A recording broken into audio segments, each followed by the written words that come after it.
This story is true. Or at least, it started that way. I don't care if you believe me. I just hope you're not watching this at night. They say he's a myth, an urban legend made by the internet. But if that's true, why do so many go missing in those woods? It started as a dare. Spend the night in the woods, Kyle said. Record everything. No phones. No Wi-Fi. Just old school cameras. It was supposed to be fun.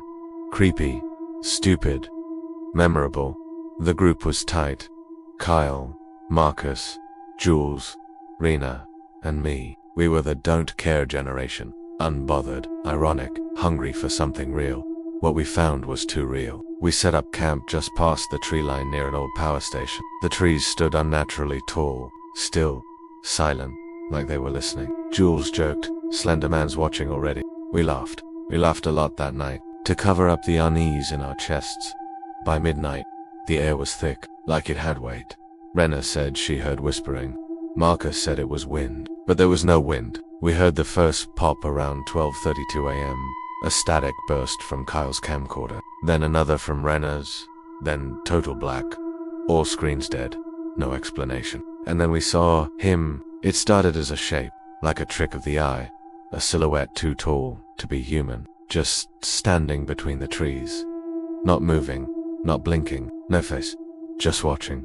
Kyle said, "Who the hell is that?" Nobody answered. We were all frozen. He blinked. We didn't. And then he was gone. That was when Jules disappeared. She was just there, laughing. And then she wasn't. No scream. No struggle. No sign of where she'd gone. Just gone. Rena started crying. Carl was pacing. Marcus kept muttering something over and over. He's real, ... He's real. We didn't know who he was yet. But deep down, we did. We tried to leave. But the paths had changed. The trees looked rearranged. Like they were alive. Like they didn't want us to go. The air was heavier. Breathing felt like drowning. Then we found the pages.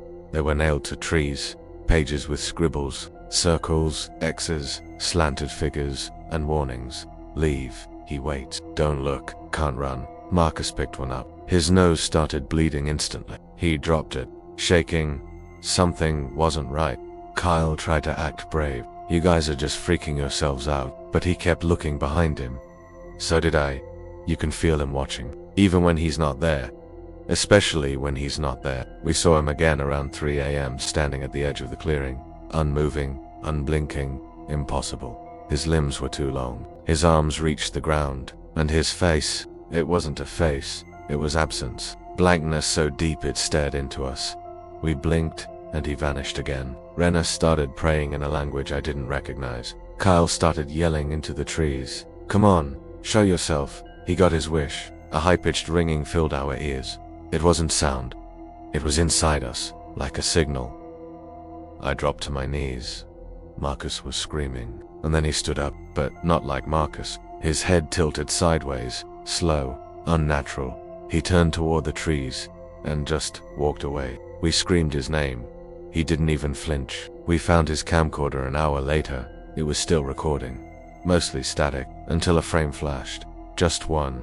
A pale, tall figure with spider-like arms. Behind Marcus, right before the feed cut. The only place that felt safe was the power station. We ran there at sunrise. Rusted gates. Cracked walls. A place long abandoned. But it felt like shelter. We barricaded the door. Then the lights turned on. We didn't touch a thing. One by one, they flickered to life. Buzzing, humming, and then we saw him again. Through the glass, staring in. Kyle lost it. Started smashing equipment. Screaming, begging for it to stop. Rena just sat there, muttering numbers, eyes unfocused. Then she screamed once, short and sharp, and went silent. I shook her. She didn't respond. She was breathing, but something was gone. Like part of her was taken. Then he was inside. We didn't see him enter. He just was. Like he'd always been. Behind us. Between us. Inside us. Kyle collapsed, eyes wide, foaming at the mouth. I couldn't move. Couldn't speak. He stepped toward me. Closer. Closer. Then stillness. He was offering something. Peace. Silence. An end to fear. And I wanted it. God help me. I woke up on my lawn. Shoes muddy. Shirt torn. Camera in my lap. Footage intact. But no one else came back. No Kylan, no Raina, no Marcus, no Jules, just me and the tape. The police didn't believe it. The news didn't run it. My friends became headlines for a week, then forgotten. But I know what I saw. I see it every night. He stands in the trees now, outside my window. Far, at first, then closer, then gone, until I blink again. He feeds on belief. The more you wonder, the more you watch, the more real he becomes. So, if you made it this far, stop. Forget what I said. Forget this video. Don't say his name. Don't look for him. And whatever you do, don't look out your window tonight, because he's already looking in.